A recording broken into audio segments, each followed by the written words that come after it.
중국 사람들이 페이스북을 못 쓴다고요? 농담 아니에요. 처음 이 얘기를 들었을 때 제 친구 마이크는 믿을 수 없다는 듯 웃었습니다. 미국에서 태어나고 자란 그에게 인터넷은 공기처럼 당연한 존재였거든요. 구글로 모르는 걸 검색하고 유튜브로 시간을 보내며 페이스북과 인스타그램으로 친구들과 소통하는 건 그의 일상이었습니다. 인터넷은 단지 정보를 찾는 도구가 아니라 자유를 상징하는 공간이었죠. 그런데 그가 중국 출장 첫날 그 자유를 잃어버리게 될 줄은 꿈에도 몰랐습니다. 베이징 공항에 도착해 호텔에 짐을 푼 그는 평소처럼 친구에게 메시지를 보내기 위해 페이스북에 접속하려 했습니다. 그런데 아무리 클릭해도 화면은 하얗게 멈춰 있었죠. 아, 와이파이가 문제인가? 그는 호텔 직원에게 와이파이 비밀번호를 다시 물어보고 연결을 확인했지만 문제는 그게 아니었습니다. 페이스북뿐 아니라 구글, 유튜브, 심지어 위키피디아까지 전혀 접속되지 않았죠. 순간 그는 얼어붙었습니다. 이게 도대체 뭐야? 인터넷이 막혀 있다고? 그날 밤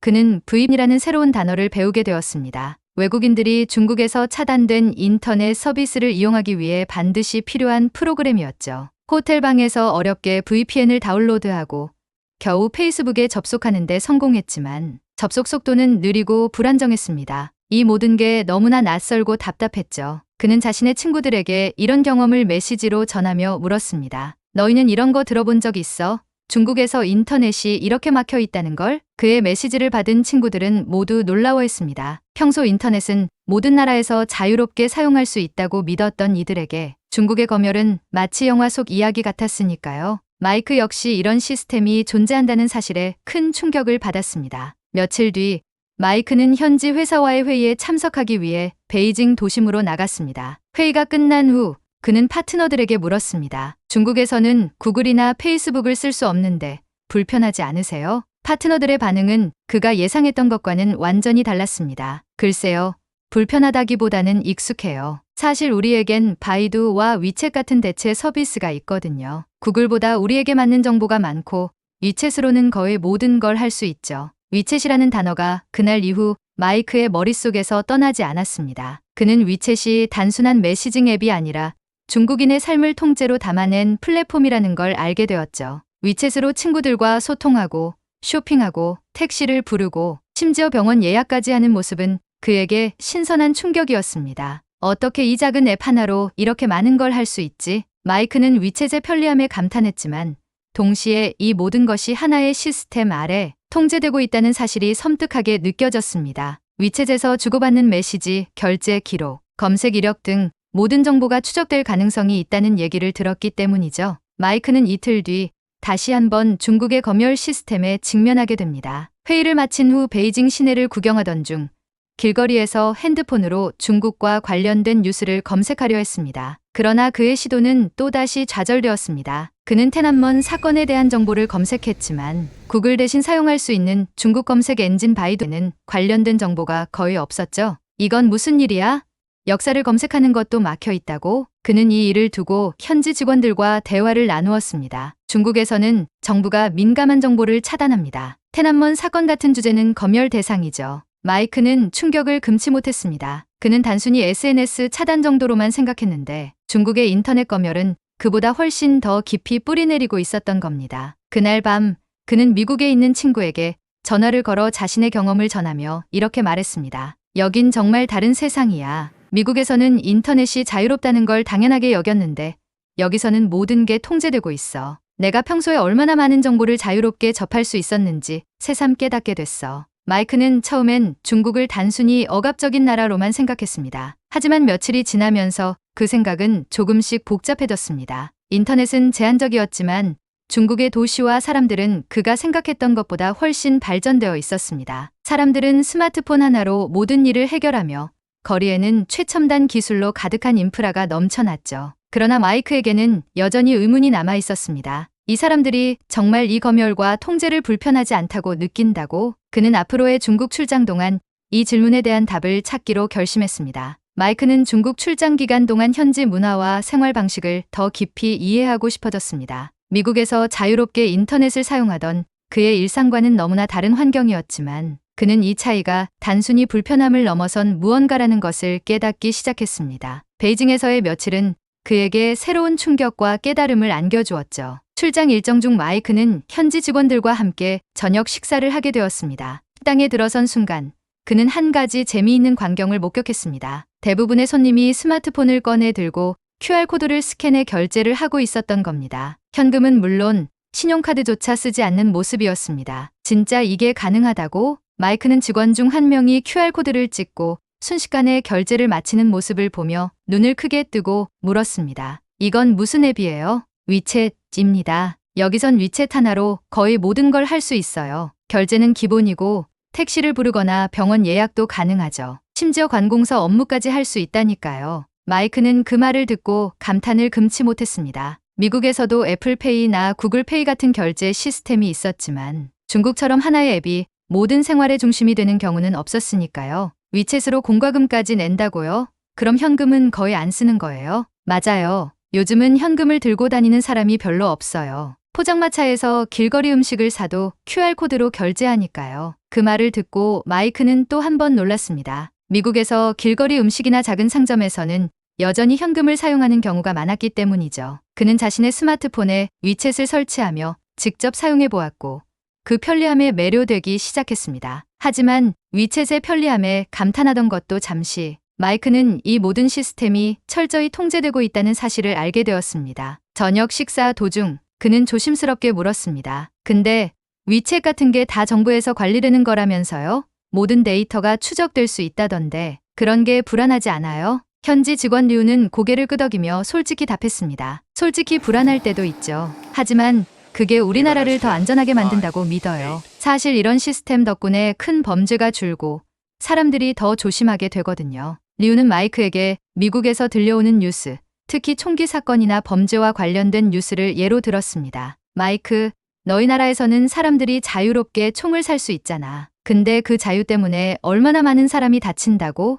우리나라에서는 그런 일이 거의 없어. 정부가 질서를 유지해 주니까. 마이크는 순간 말문이 막혔습니다. 미국에서는 자유가 중요하다고 생각했지만 그 자유가 때로는 혼란과 위험을 가져올 수도 있다는 점을 부인할 수 없었습니다. 며칠 뒤 마이크는 현지 가이드와 함께 베이징 근교를 여행하게 되었습니다. 그는 이번 기회를 통해 중국의 현실을 조금 더 깊이 알고 싶었죠. 가이드는 마이크를 한 신도시로 데려갔습니다. 불과 몇 년 전까지만 해도 농촌이었던 이곳은 이제 현대적인 고층 건물과 공장들로 가득 차 있었습니다. 가이드는 자랑스럽게 설명했습니다. 여기는 중국 정부가 특별히 개발 프로젝트를 진행한 지역이에요. 이곳 주민들은 몇 년 전까지만 해도 하루 몇 달러로 생활했지만 이제는 공장에서 일하며 자가용도 사고 해외여행도 갈 정도로 삶의 질이 좋아졌죠. 마이크는 그의 설명을 들으며 고개를 끄덕였지만 한편으로는 의아함을 느꼈습니다. 정부가 이렇게 강력하게 개입해서 발전을 이룬 건가? 그는 다시 미국과 중국의 차이를 떠올렸습니다. 미국에서는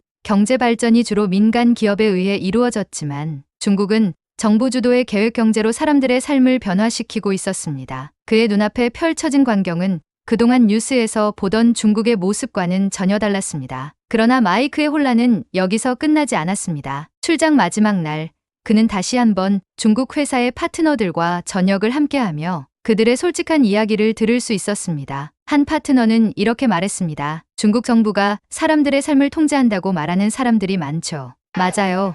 검열이나 규제가 많아요. 하지만 그 덕분에 우리는 안정적으로 살 수 있어요. 예를 들어 의료비 걱정에 잠을 설칠 필요도 없고 거리에서 총기 사고를 걱정할 필요도 없어요. 다른 직원도 고개를 끄덕이며 덧붙였습니다. 맞아요. 인터넷 검열이 있다고 해도 우리 일상에 큰 영향을 주지 않아요. 대신 우리가 얻은 것도 많잖아요. 도로는 잘 닦여 있고 공공서비스도 깨끗하고 빠르고요. 사실 이런 시스템 덕분에 우리나라가 이렇게 발전할 수 있었다고 생각해요. 그들의 말을 들으며 마이크는 생각에 잠겼습니다. 내가 지금까지 너무 단순하게 생각했던 걸까? 중국은 정말 이상적인 나라는 아니지만 그들만의 방식으로 나름의 균형을 이루고 있는 건 아닐까? 그는 이번 출장 동안 자신의 관점이 크게 변화했음을 느꼈습니다. 인터넷 검열, 정부 통제, 그리고 개인의 자유 사이에서 어떤 선택이 옳은지 쉽게 판단할 수 없게 되었죠. 그는 미국으로 돌아가기 전날 위챗을 열어 가벼운 결제를 하며 문득 혼잣말을 했습니다. 자유와 안전, 이 둘 사이에서 답을 찾는 게 이렇게 어려운 일이었나. 마이크는 중국 출장 마지막 날 한 가지 잊지 못할 사건을 겪으며 자신이 가지고 있던 관점에 큰 변화를 느꼈습니다. 그날 저녁, 그는 회사 파트너들과 함께 베이징의 유명한 전통 레스토랑에서 식사를 하며 즐거운 대화를 나누고 있었습니다. 다양한 중국 요리에 감탄하며 분위기가 무르익자 파트너 중 한 명인 리우가 의미심장한 미소를 지으며 말했습니다. 마이크, 오늘 밤엔 특별히 중국 문화를 더 깊이 느낄 수 있는 곳에 데려가고 싶어. 꼭 봐야 할 곳이 있거든. 마이크는 설렘과 호기심을 안고 그를 따라 나섰습니다. 리우가 데려간 곳은 중국 역사 박물관이었습니다. 건물 외관부터 웅장한 이곳은 과거 농업 중심의 사회에서 첨단 기술 강국으로 변모한 오늘날 중국의 역사를 전시물로 담고 있었습니다. 박물관 안으로 들어서자 마이크는 다양한 전시물에 감탄했습니다. 고대의 청동기부터 현대의 로봇 기술까지 중국이 어떻게 수천 년의 역사를 거쳐 성장했는지를 한눈에 볼 수 있었죠. 하지만 전시를 둘러보던 중 그는 한 가지 이상한 점을 발견했습니다. 중국 근대사, 특히 1989년天安門 사건과 같은 주요 사건이 완전히 생략되어 있었던 겁니다. 마이크는 리우를 돌아보며 조심스럽게 물었습니다. 리우, 여기에 왜天安門 사건 같은 내용은 없지? 그런 일도 중국 역사의 중요한 부분 아닌가? 리우는 잠시 머뭇거리더니 고개를 끄덕이며 답했습니다. 그건 우리나라에서는 민감한 주제야. 정부는 그런 일들을 국민이 잊기를 바라는 것 같아. 과거보다는 미래에 더 집중하라는 메시지랄까. 잊기를 바란다고? 그게 가능한 일이야? 역사는 기억해야 발전할 수 있는 거 아닌가? 마이크는 충격을 받았습니다. 미국에서는 역사가 논쟁적이더라도 이를 공개적으로 토론하고 기록하는 것이 자연스러운 일이었지만 중국은 전혀 다른 방식을 취하고 있었던 겁니다. 리우는 말을 이었습니다. 마이크, 물론 이해하기 어려울 거야. 나도 때론 답답하다고 느끼지만 우리나라에선 국민들이 과거의 혼란을 잊고 미래를 위해 힘을 합치는 게 더 중요하다고 생각해. 정부가 그렇게 믿으니까. 박물관을 나온 후 마이크는 머릿속이 복잡했습니다. 리우의 설명은 나름 이해가 되었지만 한편으로는 진실이 감춰지는 현실이 안타까웠습니다. 그는 자신이 익숙한 방식과는 너무나 다른 중국의 사고방식에 적잖은 혼란을 느꼈죠. 그날 밤 호텔로 돌아온 마이크는 갑작스러운 충동을 느꼈습니다. 그는 VPN을 연결해 미국의 뉴스 웹사이트를 열어天安門 사건에 대한 기사를 읽어보고 싶었죠. 하지만 접속은 쉽지 않았습니다. VPN이 갑자기 끊기면서